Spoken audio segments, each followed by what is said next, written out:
Are you listening? Damn.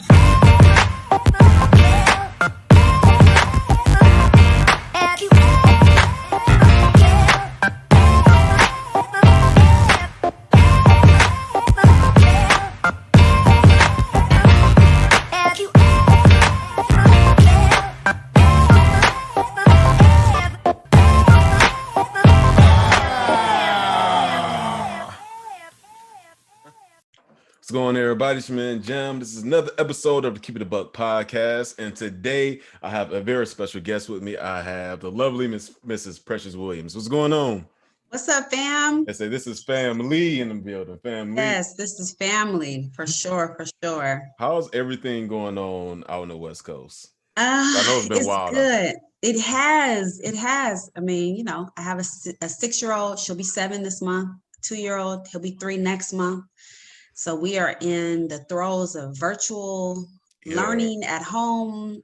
Before we even get into like the main topic today, which is going to be representation, how's the whole schooling thing going on? It's hard. It's hard. You know, she is a huge fan of learning, but this has sucked the life out of her. This virtual learning has been so hard on her. So, you know, we try to keep them engaged, but this, you know, you can't go to the park. You can't go to the theme parks. You can't go, you know, it's walking around the block. You got to wear a mask on. And, you know, LA is the epicenter right now. Yeah.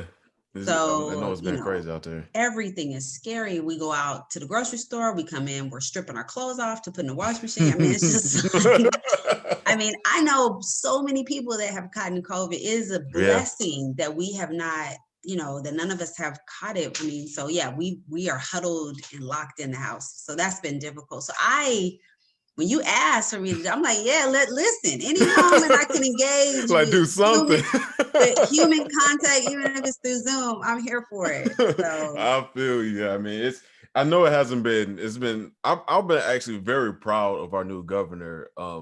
We got a new democratic governor down here, and he's been doing a good job. I mean, as well as anybody can do. You know, I mean, it's not like we can like all out control it, but as well as anybody can do. So, and that's the hard part. You know, so like I'm a member of this LA mothers group on Facebook, and these moms, like they, you know, like I want to throw my son's 5th birthday party, and I want to have people over, and they need to open the schools. I mean, they be going crazy, you know, and then it turns into like these all-out wars on the thread, on the comment section. And I just be like, man, people are really, this is why it's spreading, you know, like this one mom, she had a birthday party for her child, posted pictures. It was like 20 kids, you know, like running around, and I can't do it. Crazy, you know. Can't do it, like, especially because, you know, with us, like Roberta has lupus, so it's no. Like, it is, we straight locked down over here. Like I'm about to go buy me one of those temperature guns every time I'm coming out the house. It's definitely real. You don't have to tell me. My mom, she has. I know you get it, but let's go ahead and get right into the topic, which is this is an episode I've been really excited to do, and I'm glad I can do this episode with you, talking about representation. I want to talk about it in a bunch of different forms, because I feel like the topic of representation is very broad, and I think you was a perfect person to do it, because you fit into a bunch of different boxes. You know, being a woman, being a mother of a daughter, and being a mother of a son, and you got 2 different age brackets as well, and being in a just a straight, you know, black relationship. That's a completely bracket a lot of people don't talk about, and having like the direct African ancestry as well. So you fit into a lot of different boxes of like a representation. So I really want to get you on this episode. Yeah, I'm a unicorn. Yeah, I'm a unicorn. Like, so my first one is, when you hear the word representation, what's the immediate thoughts that you get? My first thought is Blackness. It's not my womanhood. It's not as a wife or a mother. It's Blackness. And I think part of that is because of the unique filter that Blackness has, right? So like as a woman, I mean, Black women are just at this crazy intersection of race and gender.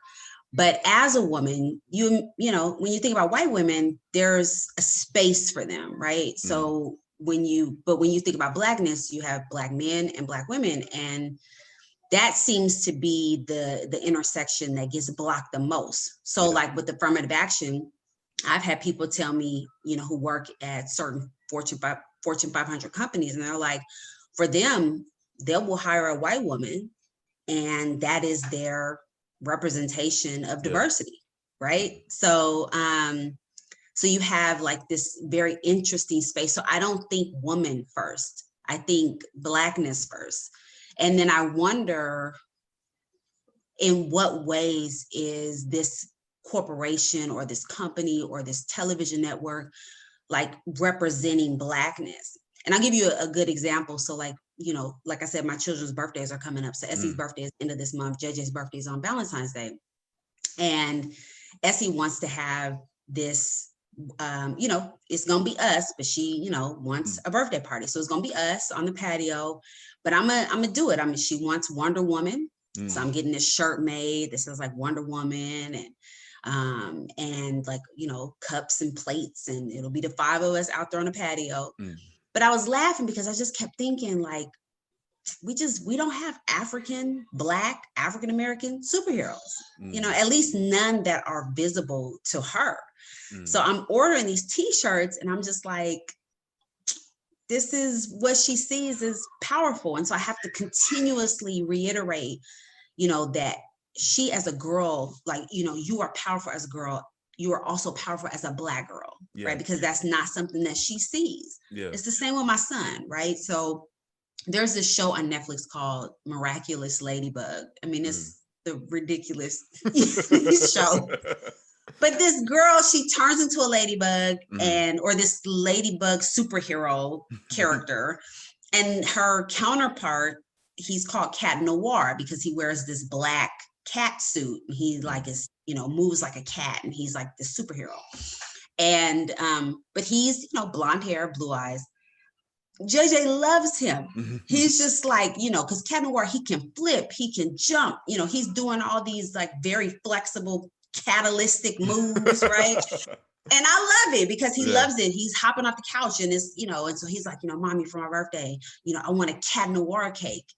So I go online and I'm looking at all the t-shirts, and this little kid with this blonde hair, and I'm just like, you know, and it's not nothing against white people, right? It's just, but my children's representation of superhero, superpower are Caucasian characters. So, you know, I mean, and so that's television, movies, shows, corporate, you know, entities. I mean, it's just, so I just think Blackness, because I'm always concerned about how, you know, representation matters because it filters ideas. It filters ideas about power, about comfort, about what's important, right? Like what's important. And I want my kids to know, like, so we have affirmations, like my husband, he created affirmations for them. Like, you know, and a part of it is, you know, for Essie, I'm Black, I'm beautiful. You know, for JJ, I'm Black, I'm handsome, you know, and we try to reiterate these ideas about Blackness that are just, they don't seem prevalent. They don't seem prevalent. It's definitely, it's in the realm of like kids, mainly in the realm of like superheroes and like fantasy thing. There is definitely a void that needs to be filled. I think that's one of the reasons why Black Panther was such a huge deal. But like even like speaking like on that, like as I think it gets overlooked when we talk about representation, specifically in that field of like cartoons and like anything like sci-fi or like fantasy. Because I remember growing up, I'm always been like a real big like fantasy and like sci-fi nerd. Huge. We are here. We are like, here. Huge. Like I got a Thor hammer like in my closet, like Captain America. Behind my computer, it's a bunch of stuff. I'm not gonna nerd out too much though, but always been like a really, really big like nerd in that regard. But one of the downsides was growing up, it was most of like the cartoons and the shows, like you see, were all very much so like white main characters. And if it was, you very rarely see any like Black characters, but especially when you go into the genre of like fantasy and like sci-fi, once you're like young enough, you can pretty much identify with anybody because you're young. But once you Yes. get to the point where you become aware that you're black, then it becomes harder because it's a big thing. Why I don't think us as in the community, the black community, talk enough about when we became aware that we were black, as in black being different, and as in black being viewed as like negative for a lot of times. So, Yeah, and it's so let me give you an example. So the Disney princesses, mm, right? My daughter, she loves Moana.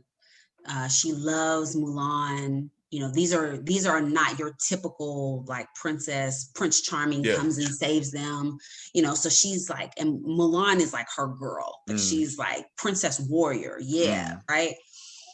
But she, she likes the other princesses too. And so she doesn't like for me to buy her Princess Tiana mm, paraphernalia.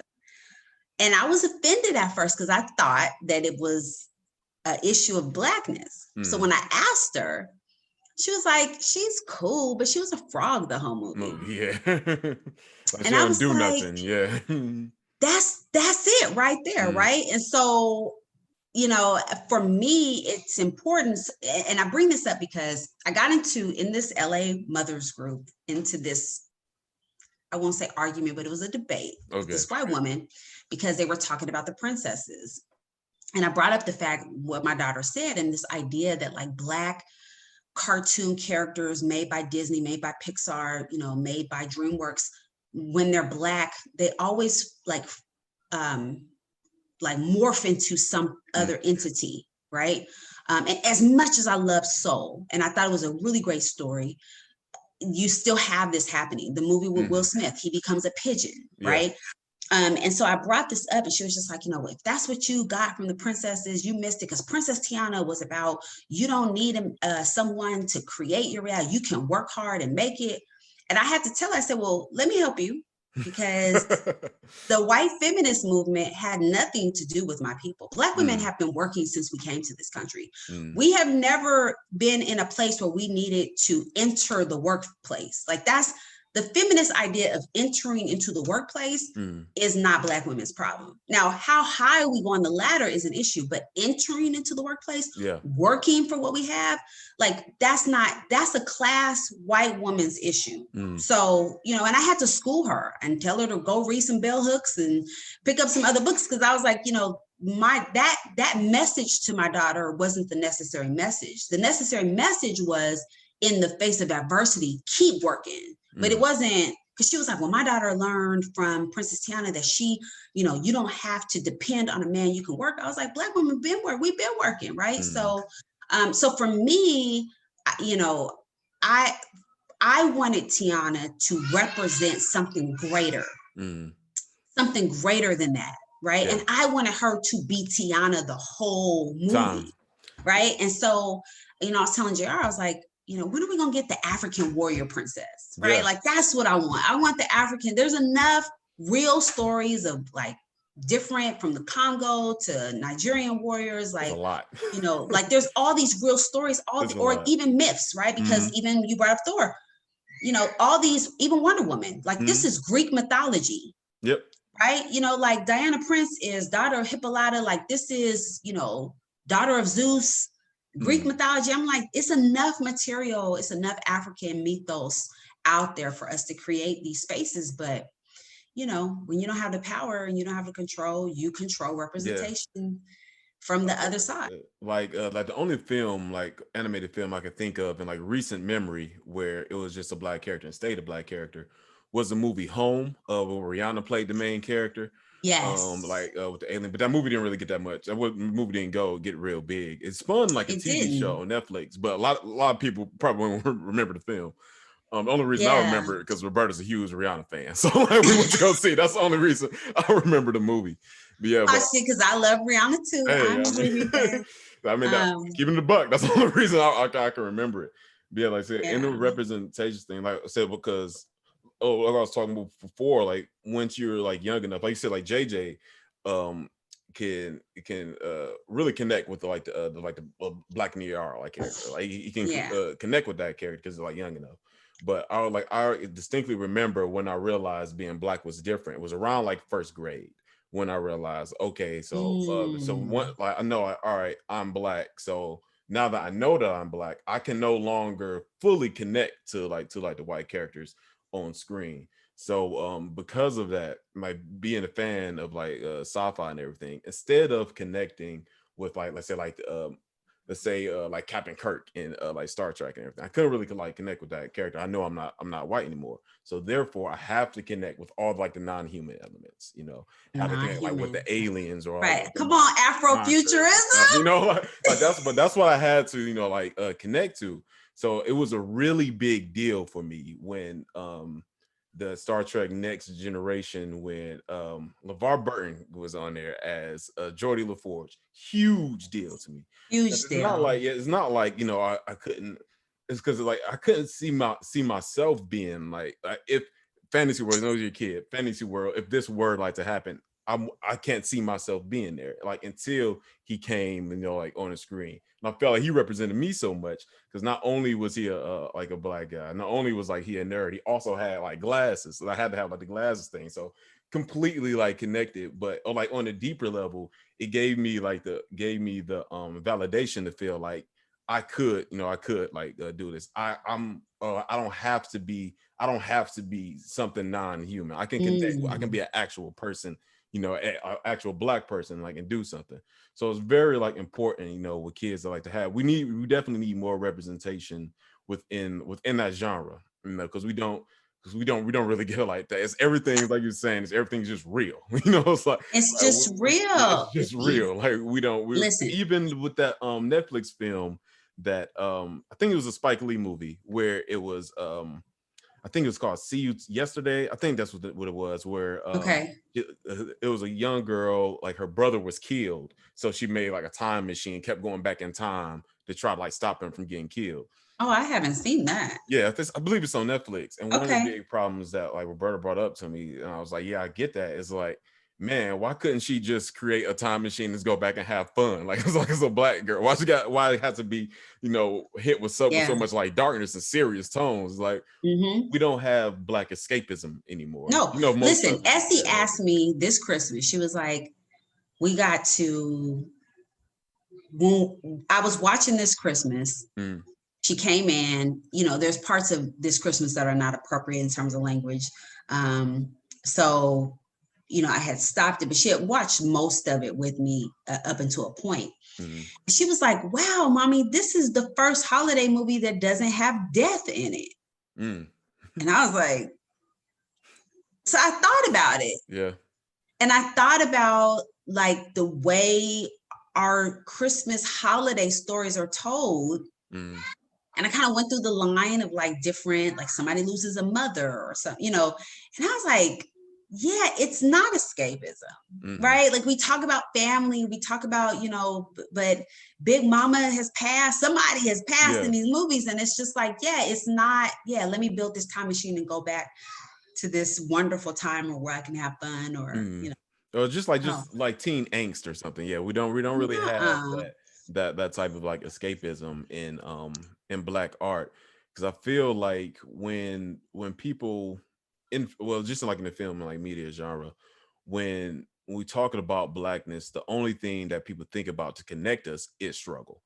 Like outside of anything, like instead of like cookouts, like where cookouts like it's a thing that everybody, like every Black people do this. Like we anywhere you can go, like in the country, you go to a Black cookout, you can fit right in, in the culture. Now we don't I will have say anything like surrounding like that no more. Now there was one movie though that I have watched minimum 20 times. Which one? Because when it came out, like you, I'm a Black nerd, huge sci-fi fan, huge fantasy fan, huge Lord of the Rings, Star Wars.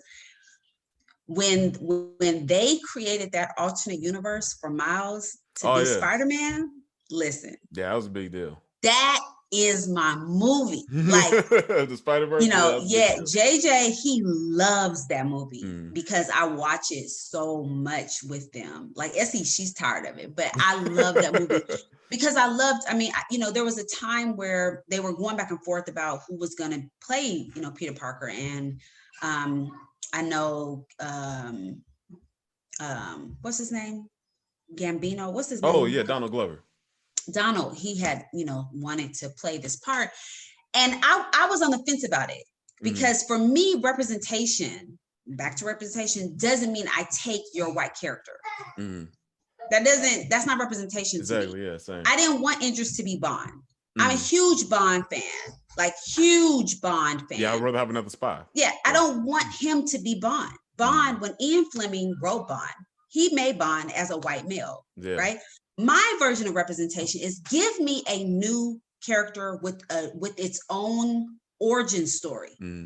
I want a new character with its own origin story. So I was on the fence. I mean, I understood what Donald was saying, but I really didn't want that. So when this movie happened and they created a way that, through these alternate universes that I was like, this is brilliant because they gave everybody what they wanted, right? Like Spider-Man, Peter Parker is this white male and in this other place, right? In this other place. And so then I thought was funny when our Peter Parker ended up in Miles' universe, he's this overweight loser. I just, and it just was, I loved it. I loved that Peter became our Spider-Man's influence to go back, fix your life, right? And so there was no white savior. There, all these tropes that often happen.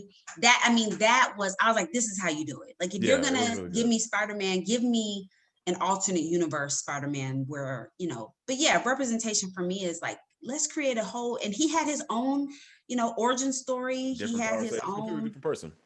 Yeah, and I loved it. I loved that.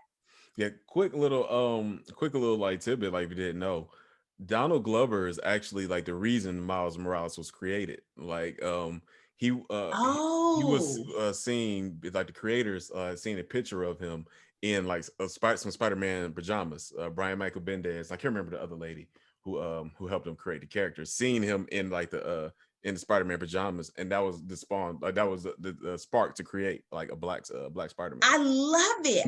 I mean, and then they made him Afro-Latino, which was just like, I mean, I'm not from New York. I have a ton of classmates from Howard that are from New York, from Queens. Yeah, HU, from the Bronx. And so, when I would go visit, it was like culture shock because I knew people whose mothers and fathers spoke Spanish, and this like linguistic gumbo of Spanish. And so when his mom started talking, I was just like, this is like black Spanish speaking people. This is it, right? So yeah, I just thought that was awesome. Yeah. Well, and like when I think about representation, like, I come to the same conclusion that I usually think of my blackness first, and I feel like it's for similar reasons as you, but I think it's similar. It has like some similarities and like some differences. I think when I come to representation, why I identify myself as black first instead of like a man or a husband or anything first is because when I get seen, I'm getting seen as black first. Whether I'm a man or not, before you know anything like about me, if you just look like you just see me from the back, like you just gonna know I'm a black person. And people are going to treat me as such off of that first before anything else. So I feel like because of that, it kind of like forces me to identify like myself as as black first, because that's just how the world is going to treat me and is going to associate me with everything. After the blackness, then the maleness is going to come. In. Then everything else falls in. However it's going to go.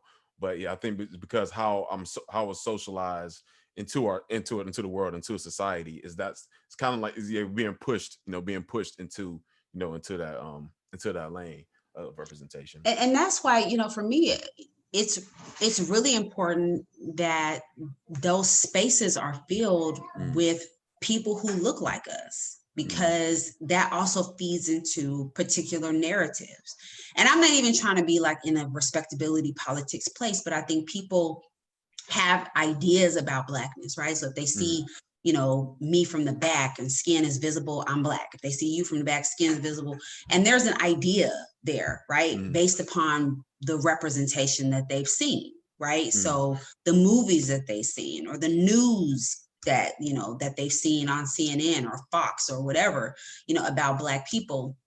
And so I really want us to get to a place where we can curate our own stories. Yeah. And we're not limited to, the media outlets that carve out these itty bitty spaces, for us to like tell these different kinds of stories. A friend of mine was saying when she watched Sylvie's Love on Netflix, she was like, I didn't realize how traumatized I was by toxic Black love stories. Yeah. And I was like, why do you say that? She was like, because it was just a simple love story. So it was a simple love story. And I was waiting for like something, and she was like, I didn't realize that like Black love stories that end up on the big screen on television, they're so toxic. There's something traumatic. It's, it's Baby Boy, right? But, which is fine, right? But Baby Boy is one element of an African-American experience. It's not, and so I thought about it when she finished and I was like, my husband and I, our story, just the simplicity of we met at church, we dated, we got married, he's never put his hands on me. I've never put my hands on him. We have, sensible arguments, sometimes non-sensible, but we figure it out. This simple Black life, I've never seen it. Yeah, it's you and your wife, you probably never seen it, right? Like you've never seen it on television. I can name 100 white television shows, white movies where it's just The Notebook was just it was a beautiful, simple. They met in the summer. Her mom didn't want them together. They met again, and I mean, the worst thing that happened was her mom didn't want her to marry a man of his stature and class. But the trauma, right? The trauma of it, like the man she almost married, he still was a good man. He was a lawyer. He was, so it's like, Yeah, I get. It's funny too that you brought up Baby Boy. Yeah, it's funny that you brought up Baby Boy because we literally just recorded an episode talking about Baby Boy. Oh, snap! It's like I feel like the message of because we watched it like for the episode. It's like the message that John Singleton is trying to portray to the people went over a lot of people's head. I think because a lot of people were just thirsting for some type of Black love story. While the main message in the movie is supposed to be like these characters aren't the people you're supposed to be like, and I got that. These characters, like Pac was supposed to play that character, right? Really? I didn't know. He wrote that story for Tupac.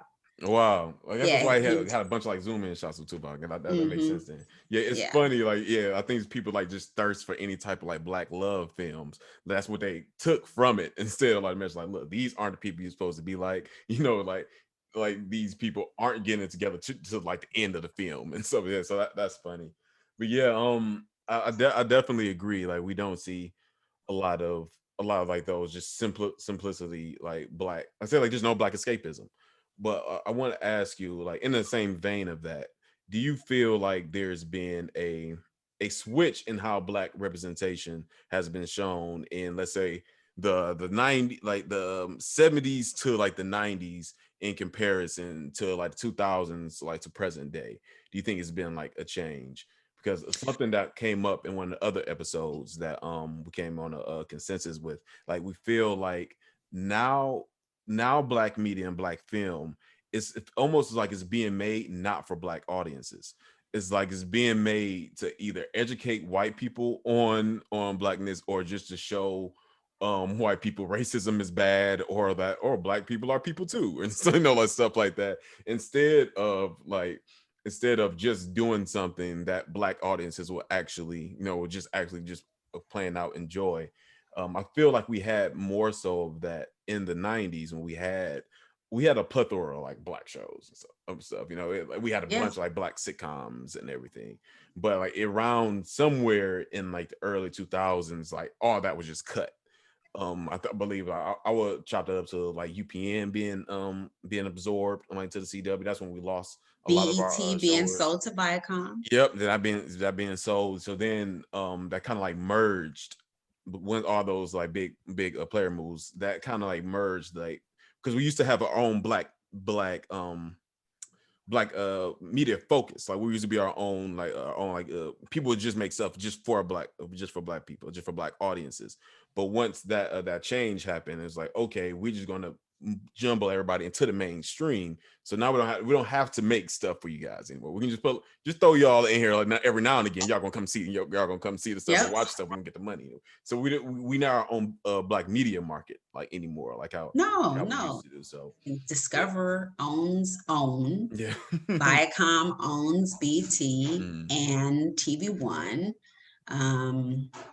You know, you said, UPN is gone. And then the other networks kind of do what they do. And I think, you know, the hardest part of this for me is, you're right. In the 90s, we had a plethora, and I would argue that some of it, Love and Basketball, you know, wasn't as I mean, there was some issues there too, but those type of movies, like I can name them. Yeah, we saw a lot. By the time we get to the 2000s, I mean, it's not much, you know, like Two Can Play That Game and a couple other like really, but I think with the resurgence, what you're having, and I was talking to JR about this. So like when I watch commercials now, instead of Black families, I see biracial families. Yeah. Right. Yeah. Instead of Black stories, I see like inserted stories of Black people with white people. Right. And it's interesting to me because it's not like it's happening alongside of pure Black cultural stories. Like Black stories are now interracial stories. Black stories are now interwoven stories into like white stories. But white people don't have to do that. Like, so while they're inserted into these like, you know, interracial, they still have these like pure white casts, right? So when I worked at HBO, this was my question. And when I went to some of the meetings about like Sex and the City, and they were talking about, somebody asked the question, you know, like the whole time they were in New York, there was never like, you never saw Black people, right? Which I just thought was ridiculous. I'm like, how is Samantha and them in New York? Yeah. All these seasons and you don't ever see no Black person, right? So, you know, until I think she got like a Black assistant or something. And so they were talking about like creating spaces in their spaces. And what I brought up, which one of my managers later told me, I think you kind of, but when I was sitting there, I was like, I just don't understand why we can't create a Black story that white people are willing to watch. Like I watched Sex and the City with all white cast. Like I watched Bridgerton recently on Netflix, right? With like, you know, you have this Black man, you know, with this white woman in the Victorian era. So she's not just white, she's pale, she's lily white, right? This is where the notion comes from. And I loved it, right? You know, there were issues that I could give you much social commentary for, but I mean, I watched it, and I think what hurts me the most is Black people will watch Notebook, will watch all these stories, and I don't understand why white people or why media giants don't believe white people will watch Black stories as Black stories. Yeah, I feel like that's something like to focus on there. Like, I think one of the big things like in media that really broke that mold was like Black Panther. Because Black Panther did so extremely well, and especially did so well like overseas. That Shout out to Chaz, HU grad, rest in peace. Yeah, that film really just like broke all those molds of like, look, like, yeah, white people will enjoy, you know, a Black film as long as, you know, they allow, you know, like Black films to just be, you know, like Black film.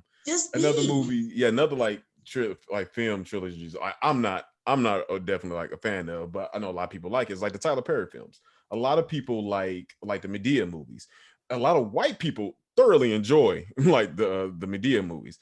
The Medea movies are very much so just Black people, you know, like they don't really have that many other like non-Black characters like in the films like whatsoever. Like it's Black media made for Black people, but everybody enjoys it. He is a billionaire, and he has maintained his Chitlin Circuit format, you know, and it's no diss. Like this is a real thing. Like there was an entire flow of travel when people did plays, and Tyler, these started off as plays, and I went to this was like late 90s, early 2000s. I've been to one of his plays before he was Tyler Perry Studios, so yeah, I mean, and I don't necessarily care for some of the cinematography of it. I wish that Tyler would find a writer's room. I don't know why he thinks he can write for every single character. Oh my God, that's an issue. I watched an episode of that show, Sisters, and I just was thinking, this is very much the brainchild of a man who thinks this is how Black women feel. Like, it just felt like, I was like, get some sisters in the writing room, to like curate some real lines and narratives of things that we would do. But that's his formula, and no diss to Tyler because he's made it work. But at the same time, it's a bunch of white filmmakers that make movies that I do not like, but they keep getting a chance to make movies all the time. I'm like, if white people are gonna be able to have that lane, I feel like Black people should have it too. I just ain't gotta watch it, but like, hey, they can have that lane too. So, and I salute Tyler for his work. Tyler, but yeah, I mean, between Black Panther and the work that Tyler is doing, I would even add Issa to. I would add Issa to the table, and so I think in the 2010s, we started to see kind of a resurgence of Black content, and I would say maybe in the last 4 years. Going into the 2021 now, that content is starting to shift back towards like Black audiences and kind of daring white people. Hey, like this represents Blackness, but you know what? This is not your story, but it's cool to watch, right? Yeah, like you can still enjoy it. Yeah, you can still enjoy it. Like looking back, like, so I definitely.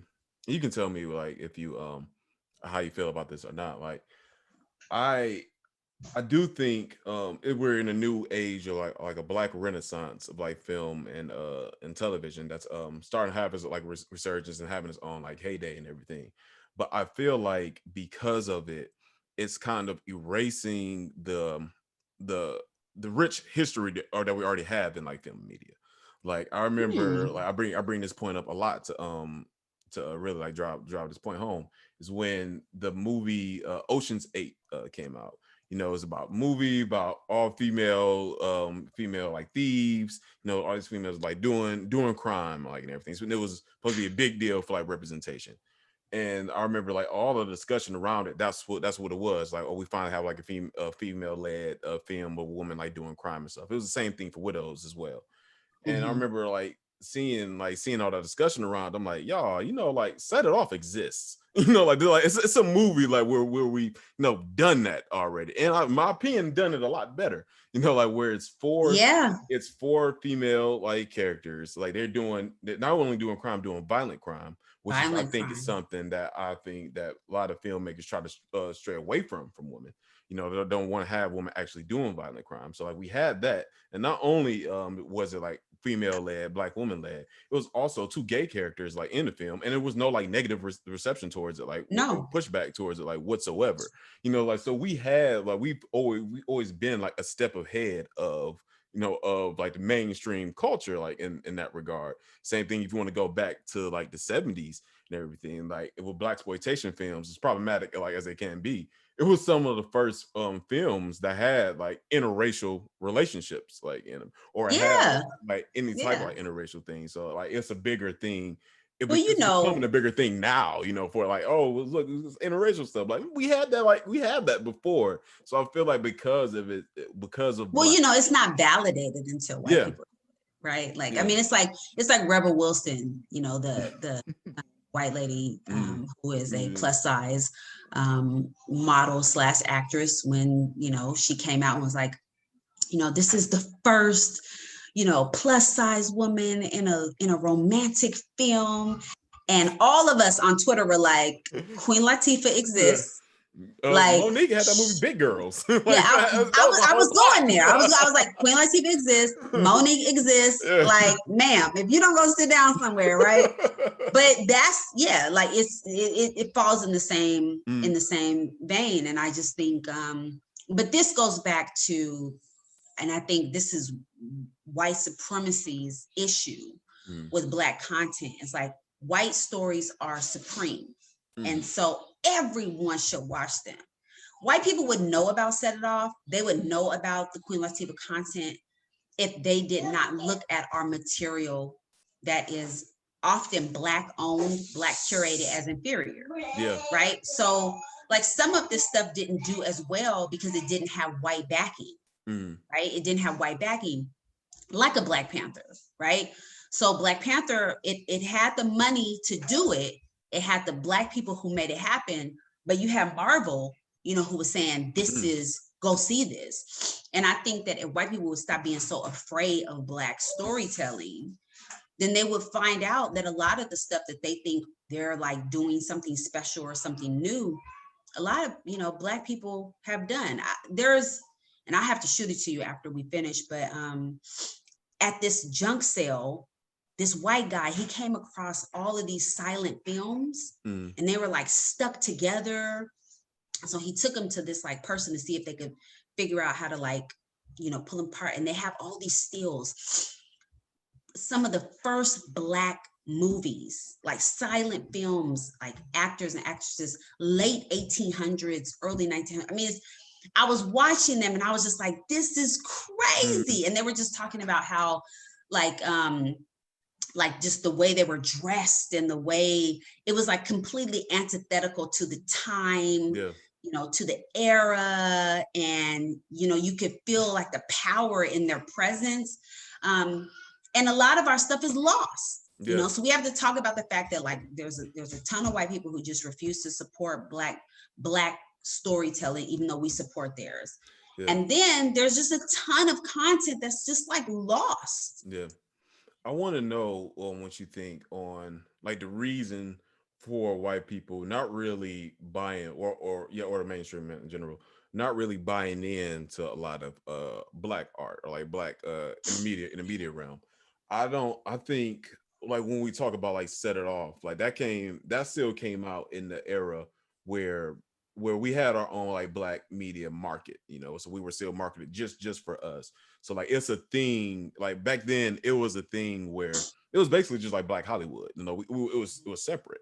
So like Regina King has always been a thing for us, but she's just recently being a thing, like for the mainstream. Like we know her from like Poetic Justice, Boys in the Hood, we've been 227. We've been known Regina King, same thing like Regina Hall. Like white people really just getting on to her because of Girls Trip, because I did so well, but like, we already know who this person is. We should like create our own Black stars.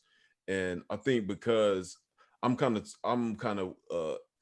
not kind of like set on any particular reason why white people want buy into it, whether I don't know if it's because they feel like they can't connect to it, or because during a lot of our Black film and television weren't marketed towards them at all, because during like that time, like in the 90s, like nobody, like Friends wasn't really being marketed towards Black people. We didn't really watch Friends. We just watched don't get me started about Friends. We just watched Living Single. The thievery that happened with that to create the Living Single theft that happened to create Friends. I mean,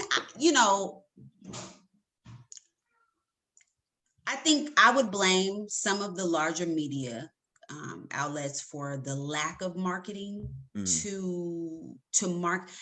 And I think, okay, so here's the problem with Black culture. This is the problem with Black culture. It can't just be Black culture. It has to be labeled as Black culture. Yeah. Right? So when that happens, white people are like, oh, this isn't for us. Yeah. Right? Like, this isn't for us. But see, this is how white supremacy exists. Like, you don't have to say white culture. It's just a film. I get that. It's a role. So I had a conversation with a friend of mine. I love historical Black romance novels. Like Beverly Jenkins is my favorite author. Like when I met her, I almost just fell into her arms. Like she writes, she was just like, sweetheart, she's older. She's like in her 60s now, but she writes historical fiction. So like, this is like during slavery, during Reconstruction. She doesn't exit the 1890s for her historicals. So they're like, she has some that are like 1700s. And the stories are amazing. She's a librarian. She's a retired librarian. So she's like one of the few romance authors that actually has a bibliography at the end of her book. She has a bibliography that tells you, because she creates characters based on real people and real. So she creates stories, and so she'll tell you. So I've read Black history books based, from her bibliography. But I was talking to a friend of mine, and I was just like, the fact that we even have to say Black historical fiction, right? Black romance novels, like this is a Black film, that gives honor and homage to white supremacy. Because it's not like, if you go to the library, maybe we'll be able to go back one day after COVID, but it's a Black section. It's not like their books are not in like the alphabetical order. There's a whole section called the Black section. They don't go up there because that's not for them. And so I think the day that we are inserted into main culture as a part of American culture, right? The day that we can talk about World War I and talk about the Harlem Hellfighters, and the fact that they received the highest honor by the French government only to come home and not be allowed to participate in the parade. Like the day that we can talk about World War II and the names of the soldiers, and they're a part of American story, is the day that I think we'll finally get there. And so until then, we're kind of stuck, but we're fighting for representation in a space that is like so tiny. It's like, we're going to give you guys February. Yeah, I know Carter G. Woodson created it as Negro History Week. It was Negro History Week. It was a day, then a week, then a month. And it was a day, and it was a week, and it was a month, and you pick February because it was Lincoln's birthday and his birthday, blah, blah, blah, blah. But it's just the fact that it's not interwoven into American history, right? I think that's a very interesting. I didn't even think about that being as a reason, but I completely see that definitely like playing into it. Like, 'cause I remember when I was working at not still like working at GameStop, I had brought up it was a time where we was have like another Million Man March, right? And I brought up to one of my white coworkers like, oh, I'm mad because I tried to get the day off so I can go, but I couldn't. And I was telling them, I'm mad I can go to Million Man March. She was like, what's the Million Man March? I'm like, you never heard like this is a huge thing. I'm like, I told her what it was. Like it was a push by like Louis Farrakhan to get like a million like Black men, to go to the Capitol and everything, try to like improve our image of ourselves and everything. And like it shocked me from her being completely oblivious like to this, because it's not just a Black thing. It's a big, anytime you get that many people like to march and like in the Capitol, it's a historical event. Yes. So like, as we have seen. Without the riots. Exactly. like so we Whose know presence that do you think was there? So for her to be completely like oblivious to like this modern American history. But then like when we asked another one of our coworkers, I was in the store as well, like, has he heard about it? He's Dominican. He's like, no, he's not. He never heard about it. And like how she just contextualized it and understood it was like, oh, well, I get it. Like it's just a Black thing, So I get. So I understand. So when she had said that, they hit me like, okay, so you just completely disassociate if it's marked like, because they don't have to. Exactly. Yeah. Yeah, they don't have to. So check this. So I'm at work, and in the morning I make a cup of tea. It's just like my ritual. I don't drink coffee as often, but I always have a cup of tea, usually ginger. So I go into the break room, and all these people are in the break room, and they're talking about America as a melting pot. And so I have coworkers who are from Russia, families are from Russia, and their parents are from Poland. And so they're talking about, well, what does your family speak? And where does your family speak, right? So I'm like, let me get this tea and get up out of here, because I know somebody wants to ask me a question, right? So, my last name is Nigerian. My maiden name was my Nigerian. So Jay and I had just got married. So, I'm going by Williams, but my email address, all of it is still, my Nigerian maiden name. So as soon as I finish stirring, I'm trying to get out of there. And he goes, Precious, what languages do your family speak? Where's your family from? Now, my dad is Nigerian, but I was raised by a single Black mother. Okay. Like my dad was not, I love my dad, but he was not present until literally like much later, like 1920. Okay. So when she says it, I took a deep breath and I turned around and I was like, I'm sorry, what did you say? And she was like, where is your family from? And I was like, slavery. Because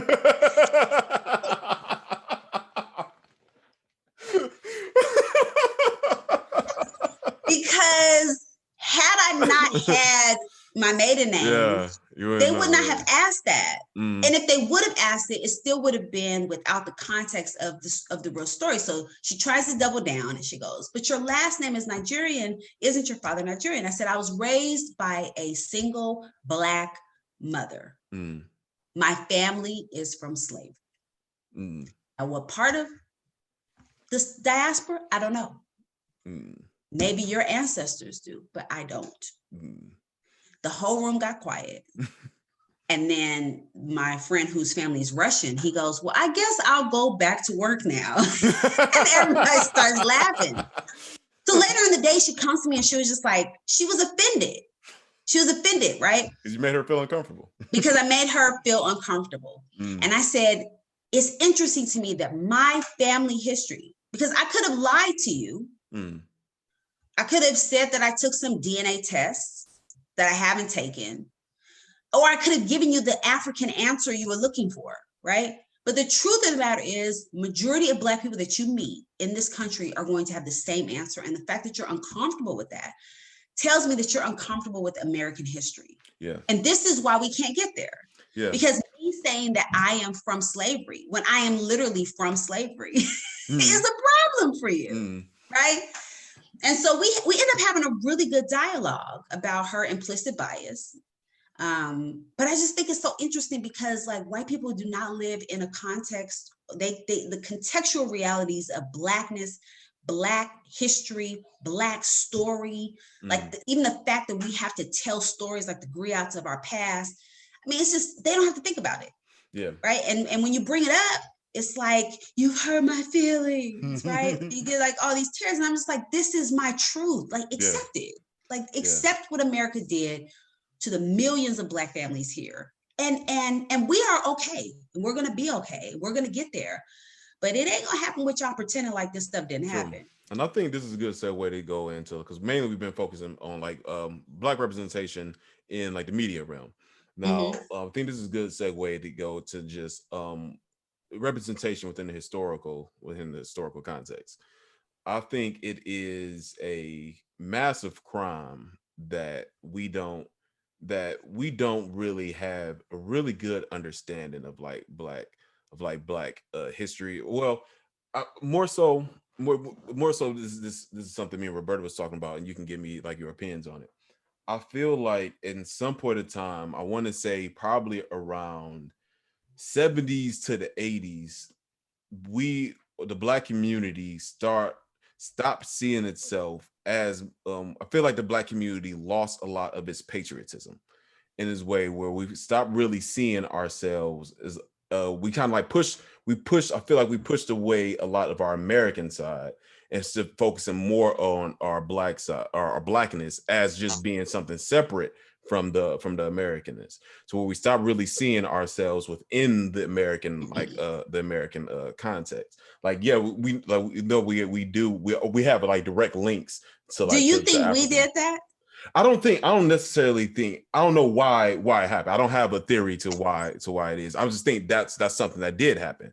Like that separated, that's the thing that separated us from our Americanness. And because of that, I feel like that gave us a kind of like hindered us in to be able to hinder us into wanting to really like look into our own to see where we actually fit into the American like historical context. Like, because when you look back at some of the people during during the Reconstruction era and like just during the ending of slavery, like looking back at those people, it's like looking at a comic book for something. So some people like don't seem like real, like the dude from he's like from South Carolina. Well, he's from one of the Carolinas. I believe his name is like Robert Wilson, I want to say. Yeah. Where he born a slave, learn how to drive ships and everything. End up stealing a ship during the war, using it to smuggle people out, then using it as a warship, then coming back after the war and end up becoming like going into Congress. That doesn't sound real, but it's a real, but that's a real person. Hiram Rhodes Rivers, he's another one. First senator, first African-American senator in Mississippi. Like didn't have another one for almost 100 years. Yeah, we had so many, like Black people used to like run a lot of the South. Like we did a lot, but that's, and I don't think a lot of people know that after the war, Abraham Lincoln was really about like wanting to send Black people like to Africa. He wanted to send a lot of us to Liberia. And like Freddie and a lot of other people, like other leaders at the time, was like, we're Americans. We literally built this country. Like this is us. Yes. So and like because we had that like that patriotism, we're the ones that pushed America to be the ideal like that we give to everybody else. That anybody like can make here. And I feel like like other people like Harriet Tubman's like history, I feel like isn't really like talked about as it should be, like how she ran a freaking spy network. Like that's crazy to know. Like this former slave ran a spy network. And led one of the first a former woman slave. Former woman slave at that. And we don't talk about like how she was screwed over by the American government after that, like she didn't get like a pension. No, she didn't get a pension. She didn't get her 40 acres. We wanted to take a lot of the land that her family had. I mean, it's the diagnosis. The question would be, do you? The diagnosis is. I agree.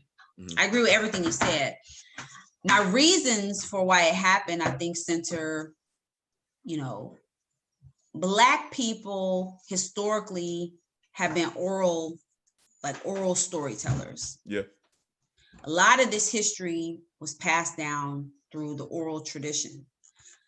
I think with the rise of integration and schools, and then editors like Macmillan and McGraw, like just to name them, like who do these textbooks,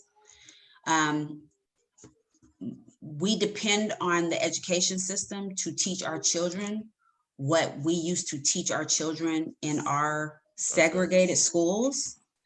And these textbooks, they don't put us in them, right? And so these stories are lost. They're literally just these lost historical records that died with the people and the family members, where they're just not told anymore. And so I blame the education system. Yeah. I put some of the fault on us in terms of, my son is crying. Why are you crying, JJ? You want your iPad on? Okay. Sorry. You good. But yeah, so I blame the education system. I blame us on some level, because I don't think we realized how sinister the integration was going to be, in terms of us not controlling what that looked like. I think that we accepted being able to walk through the door, sit at the tables, without creating like the reality of what that should look like. Yeah. And I think we would have gotten there had Martin lived to see what it was going to become. There's a quote that some people say, they aren't sure if he actually said it or not, but they said that, maybe the week before his death, that he said, I feel like integration is going to become me sending my people into a burning house. Now, I don't know if it's a real quote, but the sentiment is the same, because essentially that's what happened. And when you can't control that's like somebody giving you $100 million, but then they control the trust, right? Like, so you don't control what it looks like.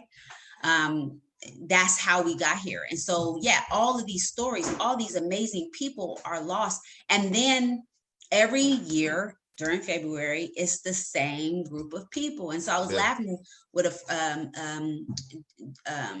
he's like a little brother of ours, me and Jay.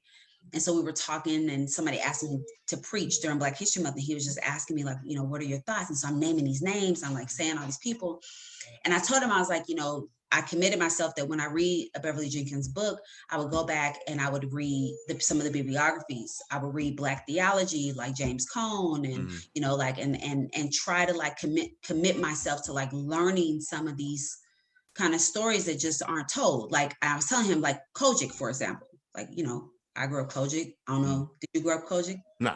Okay, you didn't grow up Kojic. Jay grew up Kojic. So we were laughing because I was telling him, I said, Church of God in Christ was birthed out of this Azusa Street revival that happened in Los Angeles, right? But nobody talks about the fact that when William Seymour was attempting to have these revivals, nothing was really popping. Like, he was praying and they were talking about getting the gift of tongues and nobody was getting them. And he heard about this little Black woman in Texas who had a healing ministry. And so he sent for her. And when she came, it was her that week laying hands on people and people getting healed and getting the gift of tongues. Her name was Lucy F. Farrell. But when you read these books, her name is never mentioned. Yeah. It's never mentioned, right?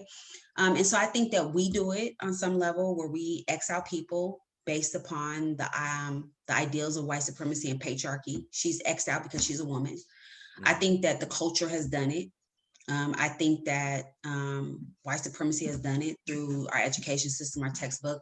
And I think at some point we're going to have to take the reins of Black storytelling, take the reins of Black history and Black information, and demand that the rest of this is told, because we are the sum of so much more than the equation that they give us. Yeah, so much more. Like I think it's a crime that every Black person doesn't know about Fort Mose, like one of the first Black, or like one of the first Black city in the Americas, like before like the 1600s and everything. Yeah. And I think it's a crime that a lot of people don't know the relation between Africans in the Americas and Spain, like that.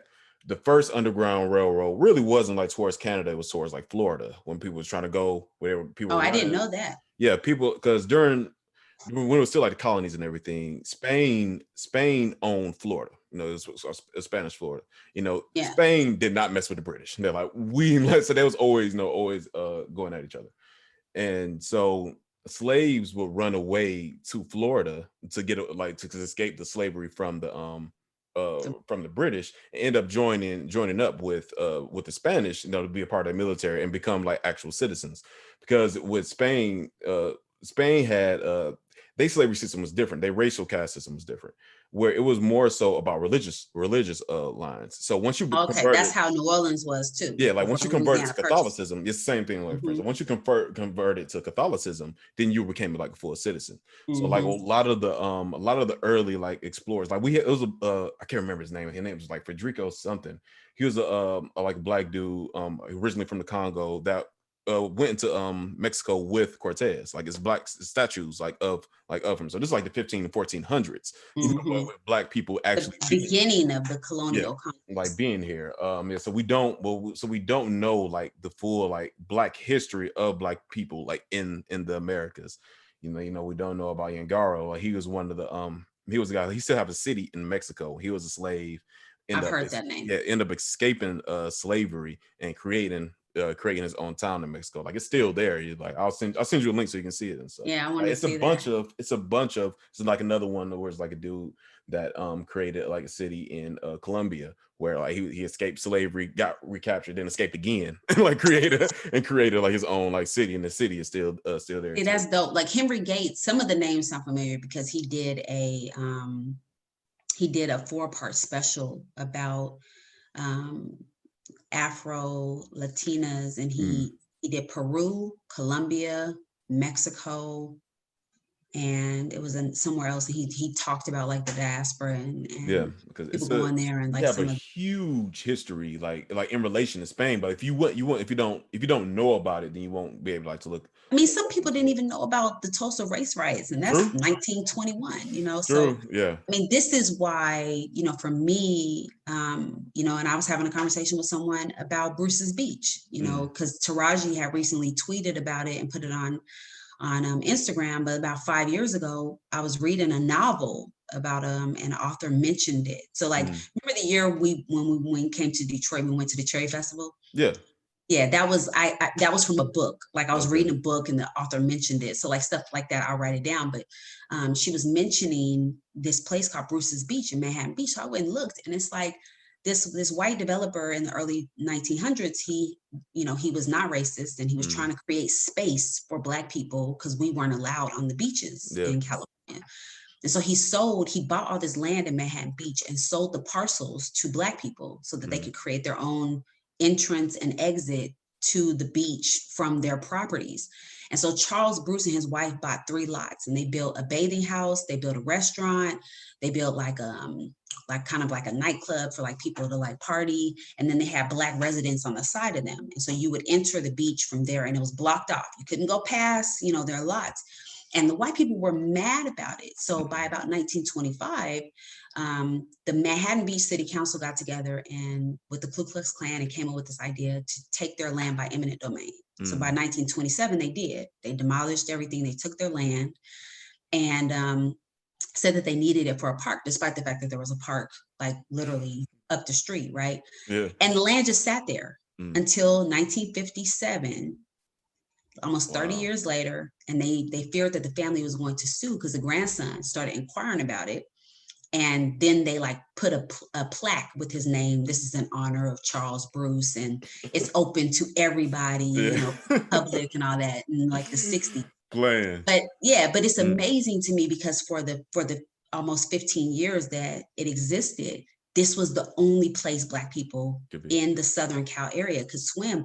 And it was like, people traveled to California, LA, because they had like a little hostel. They had like, and that was people's first experience with surfing and like, and so it's from that, all these stories, I'm like coming across all these stories, and we just don't know about it. I literally live here in LA, and I read about it in a novel, in a fictitious book, right? That made me say, wait, because I looked at the bibliography and I'm like, oh, this is a real thing, So, so I mean, you're going as back as the 15 and 1600s. I'm talking about just the 20th century, right? Like we don't even know the 20th century. I mean, to go back into the media thing as well, like I was really hurt at the movie Green Book that it wasn't actually about the creation of the Green Book. Like you can't name this film about something like so significant and like barely like touch on it. Like that really hurt me when I found out what the movie was actually about. Like I wanted to scream. Yeah, because like it's such a rich history. But to go back into what we were talking about in like the historical context of like Blackness in the Americas, I know you said you feel like for like the divide of why we stopped having as much like patriotism, not say like blaming on there's a bunch of different factors that go into it. But I want to focus on some reasons why we haven't, as Black Americans, really haven't tried to establish it so much like for ourselves, because we had a history of, like that's the reason we have HBCUs and we created something because the mainstream was given to us. And one of my examples of people like that did it was Jamaicans when they went after World War II, when they went to Britain, when they went to mainland England, and like they found because they being in Jamaica, they thought, oh, England was just gonna be like everything, streets paper go, like it's great. But when they got there, like, yo, like these white people wild in here. like we thought we was going to get better in like education. So like a lot of the Jamaicans that went like to England were much more educated and like have much more like social status on like in Jamaica like than people in England did. And so they found out since they were like pretty much pushed to be more so in like the ghettos of like London and everywhere, that they was like, okay, we're not getting the same type of education that we were getting back home, because like only the upper echelon really of Jamaica. Yeah, that's it. It's a So there class. was like so instead what they end up doing was creating like Saturday schools where they had like schools on Saturdays for the kids to go, and they gave them the information, like gave them more like education where they feel like they was being left like was lacking from like the regular like school system. That was one of the reasons why like Jamaicans had still like foreign blacks in England still have much better like education rates than the whites in England do. I wanted to think about, since we had us as well had like a history of doing that, like creating the HBCUs and everything, where we had like where our students coming from HBCUs have are a lot more well-rounded than people like coming from like state schools. Like why didn't we try to like push that, not just for colleges but going throughout the rest of like the scholastic system. I mean, I would venture to say on some level, I think it did exist. You know, I think Maybe. integration. Yeah, I mean, I think okay, so some of this is resources, right? Because you have, I think the North is very different than the South Very much so. in terms of resources and classism and things that are available to do certain things. There's a history of places like Philadelphia, like New York, even LA with the Black Panthers, where people were attempting to create like their own space for like teaching and reaching, and that area in Philadelphia, I forget what it's called, but they literally dropped bombs like in that area of Philadelphia. And so I think that there is a history. I can't speak much to the South, but I mean, I would venture to think it was the same. I mean, unless they didn't have resources, but I think on some level, I think that integration failed us in a way that I don't know if anyone has really done a deep dive academic study to really understand the way in which it failed us. We had schools, we had, again, unless you were just in a rural place that just didn't have resources, because back then the churches were connected to education too, right? So a lot of the HBCUs are birthed out of churches, right? So like Howard's relationship with like the local churches, and the Freedmen's Bureau literally worked through the churches in the cities that they were working in.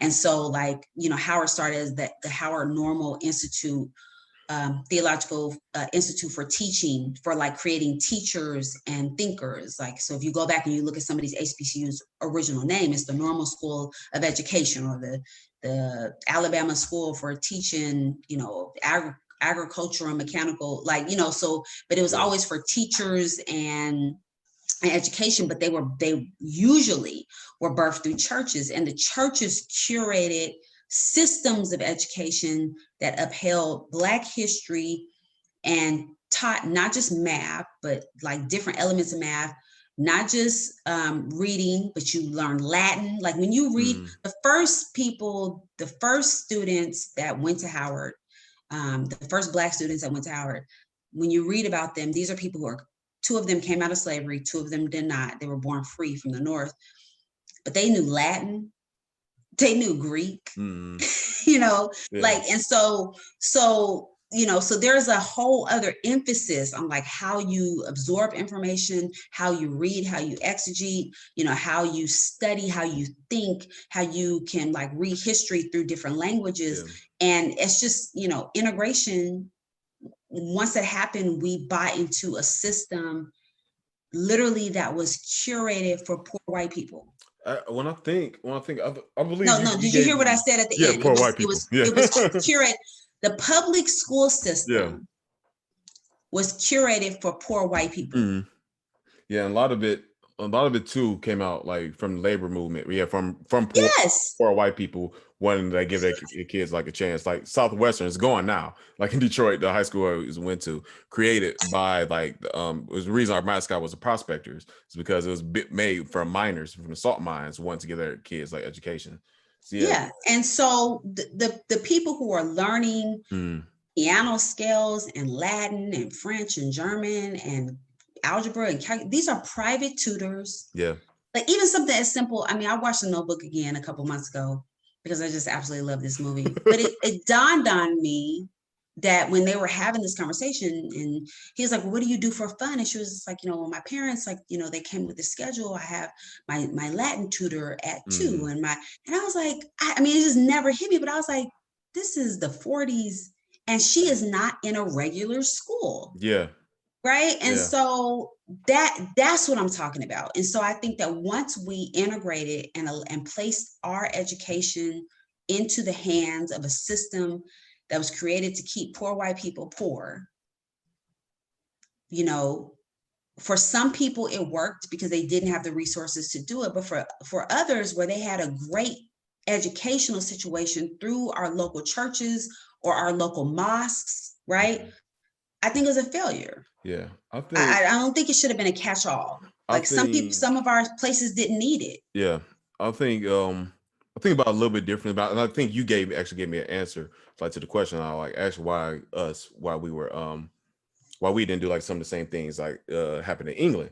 Like, because same thing in England, even like to a more extent, like England has been much more like pushing down like pushing down like the lower class than the US have. Like, you would never see anybody become or like go on through history like somebody in England becoming like the prime minister that wasn't from like a higher class in society. Oh yeah. While here in the US, like we at least had like a president like from the working class. I believe it was like Truman was one of the last like working class like presidents that we had. So we still had like social like mobility. Harder too. Yeah, and from like that era, like it's from because like our school system was based kind of like loosely based off like the English was like school system. So, and I think we will be most linked like to like Jamaicans. So like when they went there, they seen it was inadequate for them, so they created their own schools. But for us, I do think like what you brought up, like the Black Panthers, like creating their own like systems and other programs. But I think the difference, like when you said the Black Panthers, it made me think, and what you said earlier about like Tulsa, is like unlike blacks in England, we had violent racism here. Like, it wasn't, not to say that they didn't have any type of like violent racism there, but they didn't have the Klan. There wasn't like we have full massacres. Yeah, like there wasn't like full blown like just lynchings going on in England, or like just or race mobs just going out just eliminating like whole towns like it was like here. So that's not to belittle like the racism that went on there, but it was, the violence was nowhere near the same that was here. So like thinking back on like Tulsa, like we had our own city and they burned it down. Like the government literally went to war with like the Black Panthers and everything. Yeah, we had massive church burnings. We still have that now. We had massive like church burnings and everything. So church bombings. Bombings. I think that's, and Tulsa wasn't the only. Yeah, that's just the most well known one. Yeah, like there was one in North Carolina. It was a lot, like especially during Reconstruction. Like we had our own stuff. Yeah, so I do think I think that may be like the reason. Like once we did like create our own stuff, and like it, because the racial animosity was different here than it was like in England. Yeah, like in England, I agree. Like in England, the non-white people, they lived outside the country. Like Indians live in India, like Jamaicans, let's say in Jamaica, Africans like in Africa. It was more so of a recent thing where we see the more like immigrants from the rest of the Commonwealth coming like to England. So you can still see very young like first generation immigrants in England. You don't really see that here in the US, whereas like most like the Black people, we've been here. A lot of other the immigrants been here. So as I told one of my colleagues that about Trump. Yeah, they was like, talking about America. I was like, his grandfather came here. Yeah, like we've been here. Exactly. His grandfather came here. I was like, my family, my generation, we've been here. Yeah, like we've been here before. We've been here before the founding. Create degrees of Americanism. I am more American than Donald Trump. Stop playing with me. Don't play with me.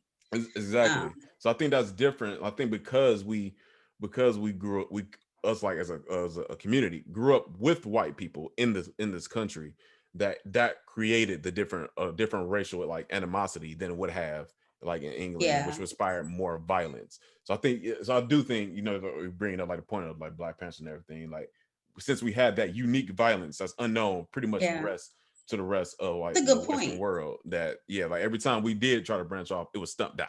Yeah. So you have us curating our own situations, it being torn down, burnt down, brought down. Yeah.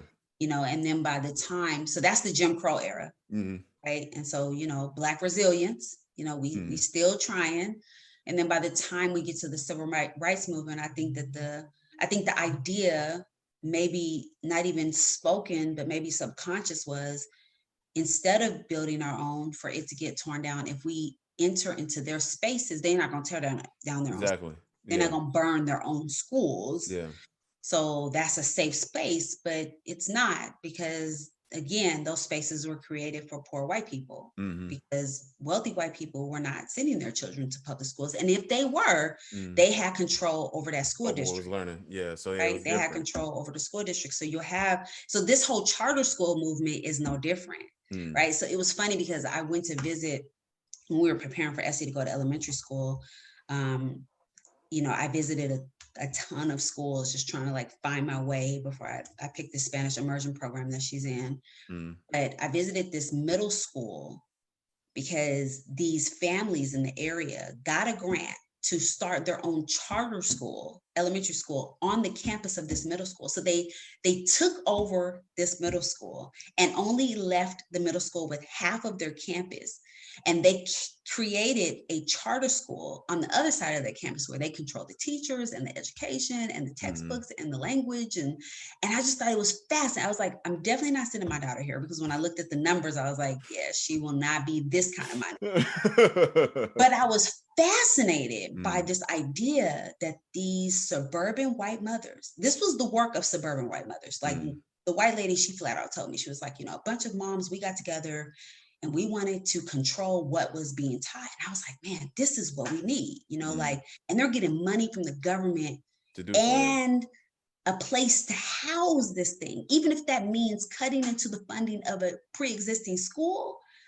I was like, man, this is it. So yeah, that they either controlled the public school areas, or they moved out, shift the funding, or they sent their children to private school.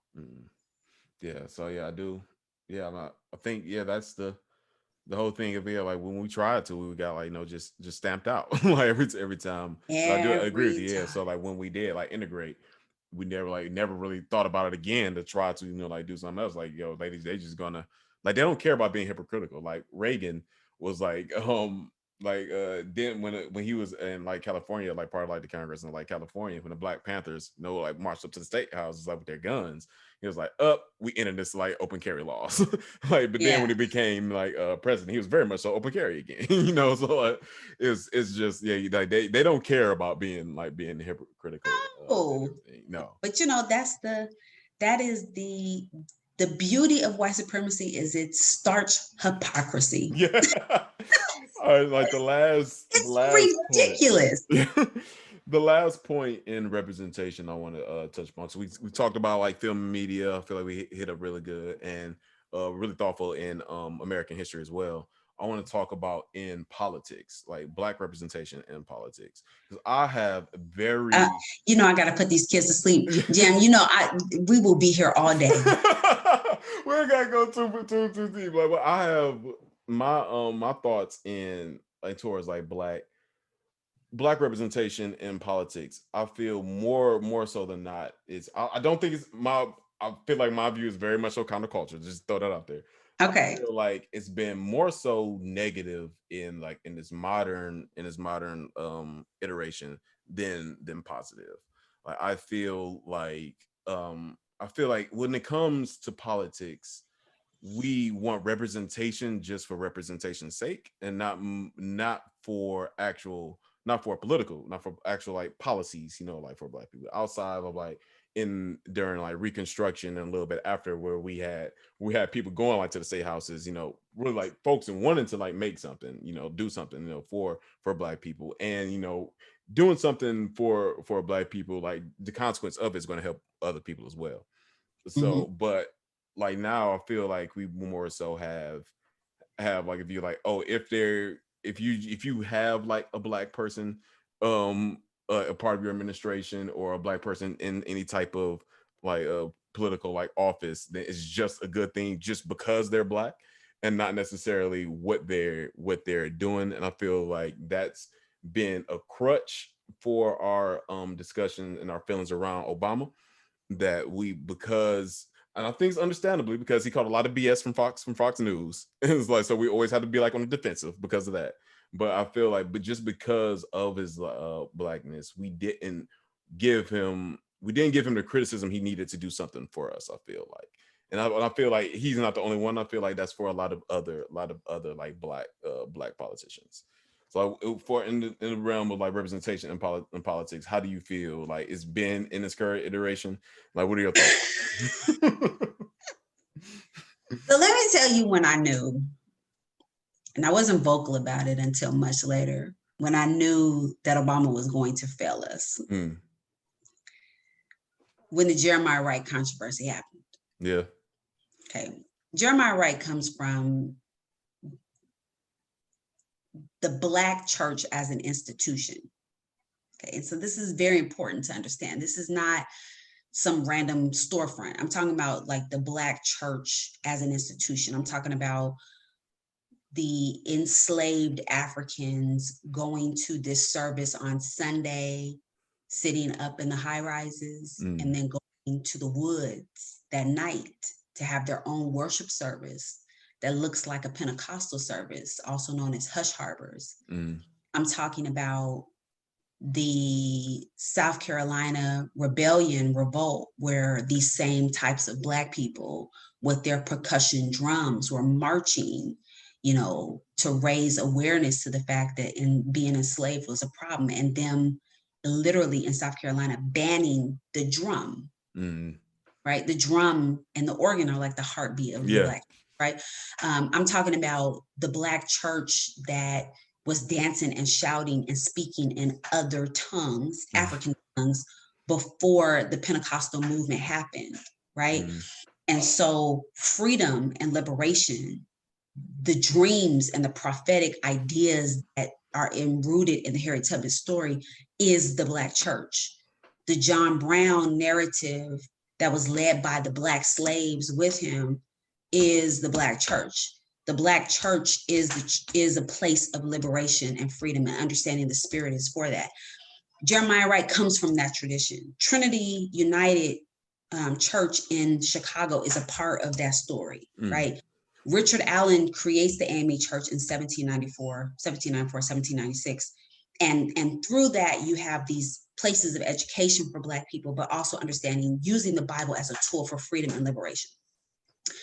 So when you know this, and you know the Black church as an institution of freedom and liberation, and you listen to Jeremiah's sermon in the context of that, when he talks about the woes of America, and he says the words, God D America, because it has been antithetical to the ideas of Jesus and the prophetic traditions of the prophets in the Bible that also said similar words about Israel and Judah, and you condemn him for it.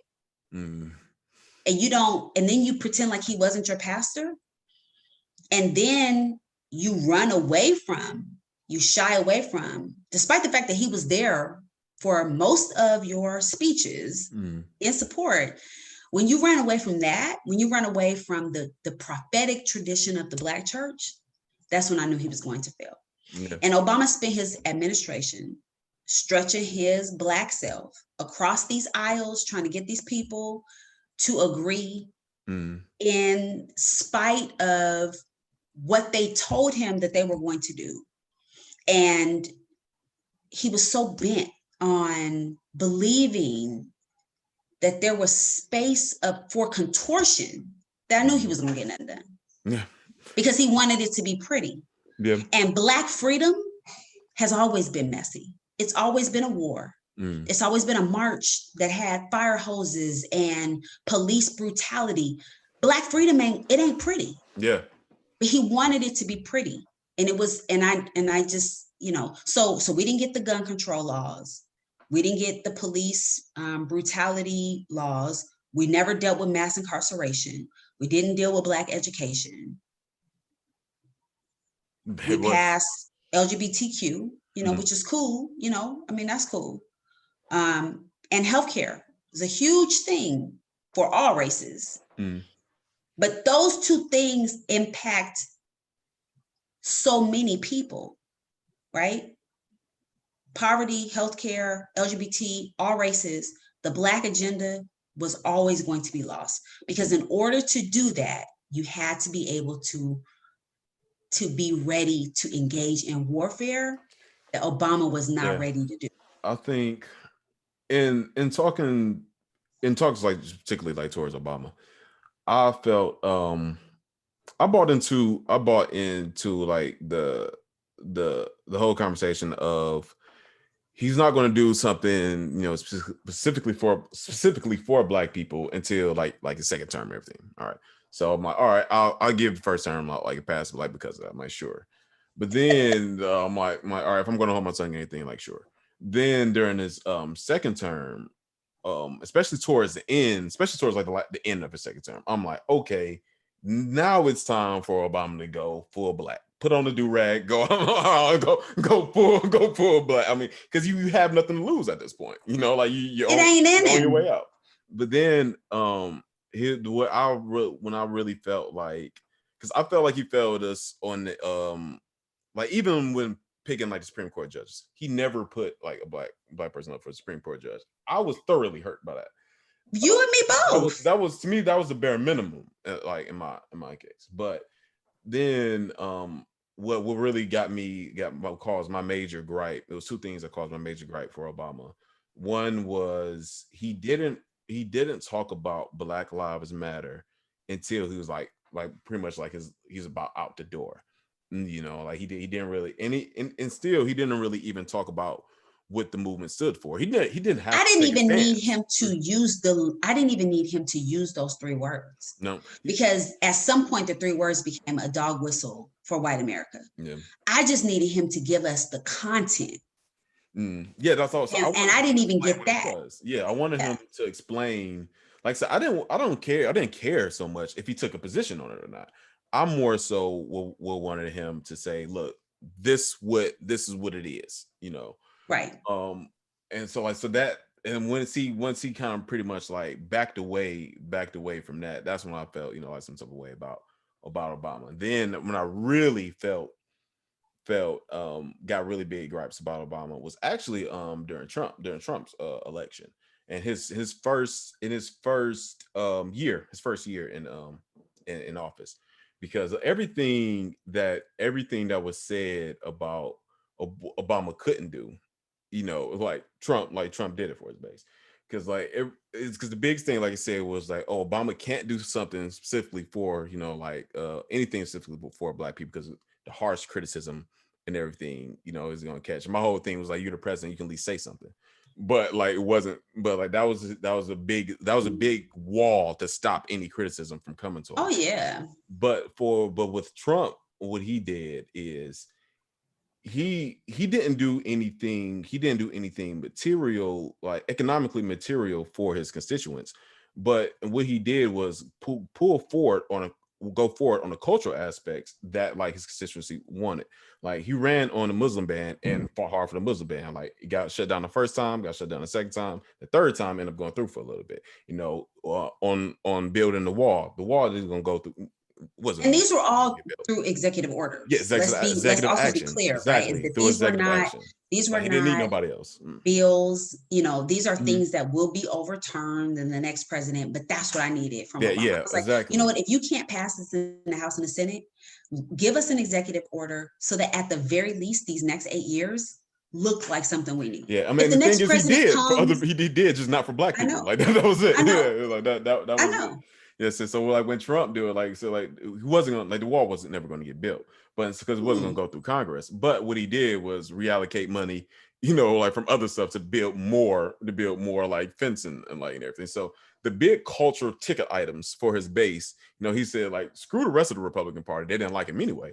So he just went on and did that for his base and make sure he has such a strong like base. He didn't materialize anything. No, he didn't materialize. I was say he did nothing like economically. But it definitely gave them the weight to do what they did on the Capitol. Yeah, like they can point to stuff, you know, like Trump did. Like, look, he did the Muslim ban. Like he fought for it. Like, so if that was an important thing that somebody really felt like they wanted from him, they can point and say he did that. The wall was a big thing when they seen him doing like, look, the Congress isn't going to do it, but he's going to build some more like the wall himself.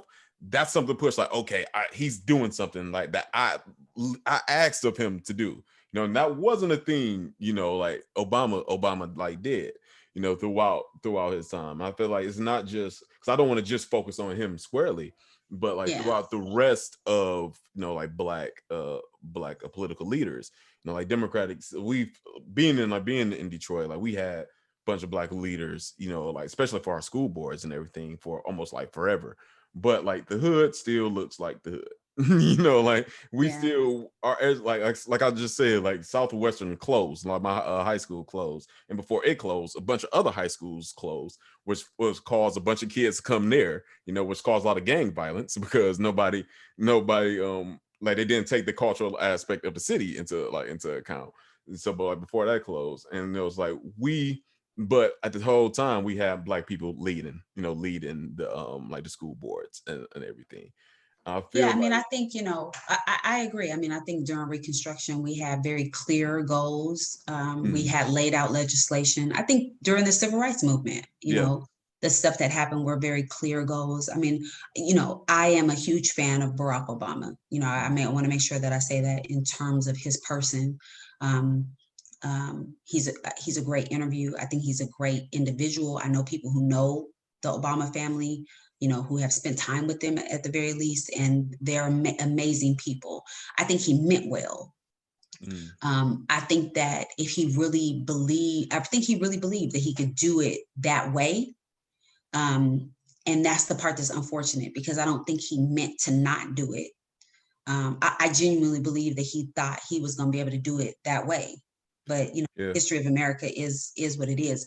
But what I will say is that on some level, because of that, all intentions there, he did become, on some level, a Black figure, like a Black presence, a Black representation, and not necessarily someone that actually was able to shift the needle for Black people. Yeah, like I'm never going to talk down upon Obama. Yeah, and I think a lot of our current political leaders are in that position, because I think that there's a certain, if you bring a certain wrath, right? Like one of my classmates from Howard, Dr. Brittany Cooper, she's a professor at Rutgers.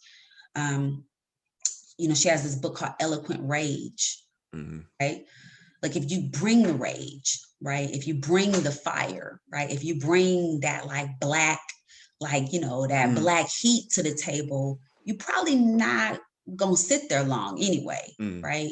And so at some point we're going to need someone with enough finesse, you know, like a Dr. King, who could, you know, whose rage is eloquent enough, but is still there to push legislation, you know, and not actually be assassinated for doing it, right? So, and I just think we have a long ways to go, because for so long, since the Civil Rights Movement, I think that there's been a lot of people who have come to the table, but then the people who I think would have been great movers and shakers, like a Shirley Chisholm, like other people, you know, they just don't get pushed through. And so I am hopeful with Kamala Harris as a soror of mine who, you know, came through Alpha chapter, right? Like, you know, same chapter, Howard University. And I've heard her speak in some of these platforms, and I think that she will fight in a way that I think a lot of people are not believing that she will. Yeah, but to be honest, like I said, I'm a Kamala Harris skeptic. Like I said, this is one of the reasons why I really feel like it was we as like a Black culture look at representation in the political realm just like for representation of like sake. Like I feel like Kamala Harris is a really good figurehead to like to look at, because during the Democratic primary she had very, in comparison like to like the two older white dudes in the race, she had very little Black support. She never reached like double digits. nor did she even make it to like the Iowa like ballots and everything. Like she never made it there, you know. And if it wasn't, I'm a firm believer, like if it wasn't for George Floyd's like murder and the cop that ended up killing him not being prosecuted previously by Amy Klobuchar, that Amy Klobuchar probably would have been the vice president. If it wasn't like for that, then we weren't going to have the black vice president, you know, like in the first place. And so I feel like from with her, like even if I want to talk about like her, if I felt like okay, I don't think like she would do. Personally, I don't think like she would stick to certain political policy issues, because how she flip-flopped on Medicare for all. First she was for it, like during one of the like when she had her big town halls like on CNN, like to ask her about like you support Medicare for all, like will you eliminate the private insurance? She's like, yeah, let's like do away with all that. Then, you know, as more so like pressure being put on the side, disavow, like, nah, I'm not with Medicare for all no more and stuff, you know. So I feel like yeah, I don't know what makes you put faith into Kamala Harris? I know because you're in Cali and she's from Cali too, and you're both part of the same like sorority. So I feel like if anybody would have like understanding about it, I think it would be other people like in your position. So, you know, nothing about politics is cut and dry. I think that's the hardest part for people to understand and accept, rather. I think a lot of people understand it, but I think it's the hardest part for people to understand. Sure. Because, you know, we're so hopeful and we live in a democracy. I mean, but the mere fact that the Electoral College picks the president and not the popular vote, even though the Electoral College is supposed to vote in accordance to the popular vote, at least on 4 occasions in American history, they didn't, right? And so there's something, you know, American politics there's a lot of complexity to it. And that's just from the outside looking in. I would venture to say that in order to be fully invested in it, it is a chess game. There is a little bit of maneuvering per se, in the ways that I personally just, at least not now, would be interested in doing. But people like her, you know, and others have had to do it. I think Bernie Sanders made a lot of promises that, you know, that first go round, the Trump round, the Democratic nominee, like, I mean, I donated, but I didn't believe he was going to be able to do half the stuff he was talking about because it's American politics, right? I mean, so yes, it's a democracy, but I mean, as long as we have donors, as long as we have PACs and super PACs, you know, I mean, it just is what it is. As long as we don't have term limits. So, you know, when I think about Kamala, I think about this woman who has been able to maneuver the system while also deliver particular types of results. So everybody talks about her as like, you know, prosecuting attorney and you know, the numbers of people that were prosecuted. She didn't create those laws. She didn't create those laws. Did she use them? Absolutely. Did she create them? Absolutely not. She had the very first program to stop reentry in America, right? In California, that had amazing results to get people who out of jail into the workforce, that was emulated across the nation in a ton of major cities. So while yes, she prosecuted a lot of Black people under the laws that she didn't create, her job was to prosecute. So that's what she did. And everybody's like, well, she shouldn't have took the cases, but that was her job. Like, her job was a prosecuting attorney. So on the back end of that, she was like, when these people get out, let's figure out a way so they don't come back. Right? Nobody else did that. So what I see is a woman who is saying, okay, there are broken rules. There's like broken pieces to this game. I got to use the rules because those are the rules. Those are the laws. But on the back end, let me figure out how to unscramble some of this.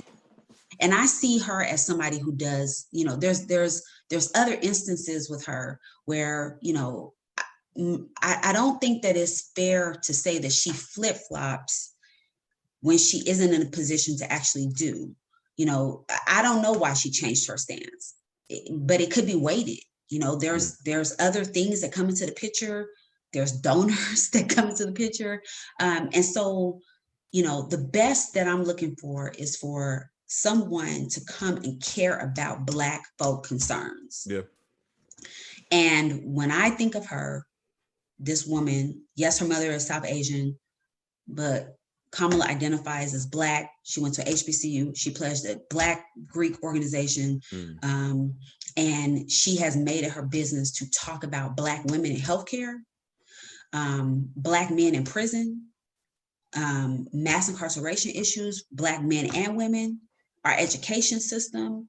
And then you have Biden talking about free tuition for HBCUs. Listen, I'm at a place now where I'm like, for me, if we can handle these bare minimums, then we can get to the other stuff. I just need somebody to handle these bare minimums. If they can do that, this other deeper, sinister stuff, we can get to. So, the beginning of dealing with Black debt, the beginning of dealing with Black folks being able to properly be educated in a system where they don't come out with debt. Yeah. Beginning of dealing with this prison to pipeline that starts in our schools and the criminalization of Black children. If we can deal with that, I'm good. Yeah. These next 4 years will be very successful if we can do that. Like, especially since we talk about representation, I want to get your thoughts on what you feel about this. I think, I don't know, I'm kind of torn because I don't know if I feel like it's a coincidence or not that, let's say that reparations like end up passing, right? So reparations bill like comes up in the House, pass the Senate, get signed, right? That ain't gonna happen. I know it's not. I'm just saying, like, hypothetically, like that happens. I don't know if it's a coincidence or not that the first Black president and the first Black vice president wouldn't be eligible to get reparations. So I don't know how I feel about if we have a fully realized like Black American like president, because Obama's father like was Kenyan, like his mom is was white. I can't remember where she's from. I don't know if she was from Hawaii or not, but I know she's white. I think it was like Iowa or something. Yeah, and he spent a lot of his like youth abroad, and Kamala Harris, like you said, like her father's Jamaican, her mother is like Indian. So again, like there's no direct link to Black American American like chattel slavery there. So both of the first Black president and first Black vice president wouldn't get like reparations. Or I don't know if it's a coincidence either that first Black president and vice president aren't dark-skinned people either, because I feel like, in all honesty, like to keep it a buck, I feel like Kamala Harris was not the person to go pick for like the vice president, especially if you want to go for like Black, because the whole reason it was talked about getting Kamala Harris was to shore up the Black vote. I feel like it was a bad reason to pick Kamala Harris because we seen during the primary she didn't have that much Black support. Like she didn't even make it to the ticket in Iowa. I feel like if anybody like on a national stage that had name recognition, it should have been Stacey Abrams. Yeah, like I'm not even a Stacey Abrams fan. Like, but understand, like just understanding politics. Yeah, like just understanding politics, knowing that especially because how tight it was in Georgia and her immense registration movement like that she put on, and like a lot of people like a lot more like less left leaning like Bernie people would have supported her, because she has a veneer of being very more so on the left end of the Democratic like spectrum. and you still get a black lady as a vice president instead of Kamala, and she doesn't have a long history in national politics either. Instead of Kamala with the baggage of like the prosecutions and everything, and there's a lot of negative things people along with the good. Like, I'm not saying she's like her whole no, I listen. I get it. I get it. Like, listen, I'm a huge some negative Stacey fan. parts.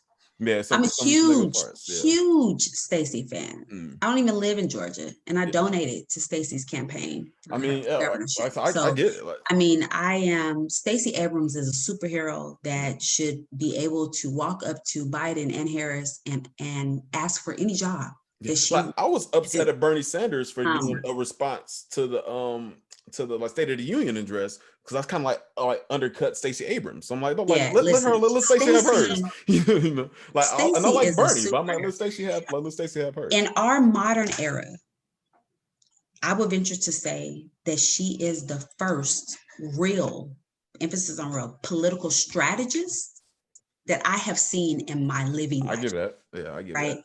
Like, the woman is brilliant, and she said it years ago that she was going to flip Georgia and make it purple instead of red. I think the Democratic Party owes her a huge debt. Listen, so what do you think about that, though? That is a coincidence that Black people, listen, like, we don't have I would have, as a brown-skinned Black woman who went to an HBCU, Stacey went to Spelman. Listen, I would have been elated. Yeah. But I also know that we live in America, and colorism is a real thing. And colorism doesn't just affect Black people, but it affects white people in terms of their thoughts and presentation of Blackness. So while I recognize in my heart and soul, it should have been Stacey. Should have been Stacey. I'll be the first one to say it. That's how I feel. I'm not sure that the white people who voted for that ticket would have felt the same way. And I would be lying if I tried to give some sort of beautiful, eloquent idea of why one or the other. Colorism. Colorism still affects American ideas. Proximity to whiteness, even through color, matters in America and in American politics. And I pray that we get to a place where that's not the truth, but I believe that even with all of her amazing credentials that I believe that she's qualified for, Kamala presented better. Yeah. She just did. And anybody who tries to pretend like that's not the case, they're lying. And they're not being honest to American history. And so that's the one thing I'll do. I'll give it to you raw. I'm being honest to American history. Stacey would have been my choice. Having Kamala is not a deficiency for me, though. Like, I recognize the power she's bringing to the table, and I still celebrate, right, as a Black woman. But I also know that colorism was a card in that deck that they played, right? And so, and it's also not lost on me, because it's not just color. Stacey she's a bigger boned Black woman. Yeah. Right. She has shorter hair, right? That is much more textured like mine, right? So, there's layers to, if you were to go on Google and type in Black women stereotypes, you would get the Mammy stereotype, you would get the Jezebel stereotype, and the Sapphire stereotype. Those are the three. Those are the three Black women stereotypes about Black women's appearance, physicality, and body. And so, with Stacey, you're getting a little bit of stuff. She's a bigger boned Black woman with shorter hair, so they're struggling with what does that mean in terms of Mammy ideals. But then she's strong, right? She's the strong Black woman. Then you find out that she has a pseudonym where she writes romance. Did you know that? No, I didn't. She's a romance author. Oh, I didn't know that. She has a whole deal with a romance publisher, That's right? cool. So she has a pseudonym where she writes these romance stories. So then you have these things about sexuality, right? So the Jezebel and the Sapphire, like, so I mean, there's a lot of things that you're like fighting against American history. The way Black women's bodies have been policed in American history, compulsory childbirth, using the womb as a tool of keeping slavery intact. Because when the slave trade was eliminated, they had to breed, right? Yeah, so Black cut women off the became trade from breeders. Africa. Yeah. So then Black women's bodies, we become breeders. So it's all of this history about dark-skinned Black women and mixed Black girls who are descendants of Black enslaved women and white male slave masters. And so there's a caste system. You go in the house, the other ones stay in the field. So it's, I mean, it's muddy. And if we're lying about it, we would say something else. But the truth of the matter is that was a card that was a part of that deck. And they played it and it worked well. But I would hope, Kamala went to Howard. Dr. Carr probably wasn't there when she was there. I love Dr. Carr. Professor. I love Professor Carr. But I'm sure she had one that was just as able, and she prayerfully understands her privilege. There is a light-skinned Black girl privilege happening. Yeah. And I hope that she understands that privilege and that she uses it for the benefit of all Black people while occupying that space. So. All right. And I think that's a good spot to end it. I definitely got to have you back on and talk more about politics. We went over than what we usually go, but I felt like this was a really good episode, really good. Awesome. Thank you for having me, fam. Yeah, I really enjoyed it, and I hope you did as well. Like it was really good, really thought provoking. So we'll let everybody know where they can find you. I will. Y'all can find me on Instagram at Diva Precious. Same handle for Twitter. I'm not on Twitter as much as I used to be. If you're in Clubhouse, it's also at Diva Precious.